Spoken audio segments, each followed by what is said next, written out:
سلام، امروز زودروزی منیجا بانو دختری ما 6 ساله شده دیگر، عمرش دراز شود، 60 ساله شود، 120 ساله شود انشالله. همه آرزوی مقصداش برسد.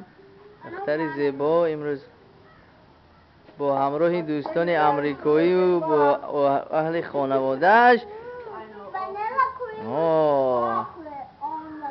کیکای با مزه، کلچه خندای با مزه، یخماسیش رو بریده، زادروزش رو قید میکرد اینجا. این عمر بای نامش عمر، این اما بچی خدا ما یادتون باشد اگر همینجا گشتد. عمر همین شایسته خودش پخته نه چله نیم چله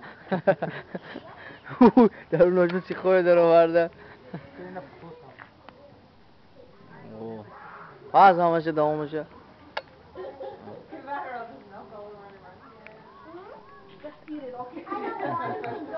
باباش یاردم دو دوست. اینجا پارک. Kenny, Dora, where'd you go? Coco, you want to blow a candle? Come on, I'll make you a candle. بیا ما تو بر شام میکنم پوف کو. باش انی خداش بر.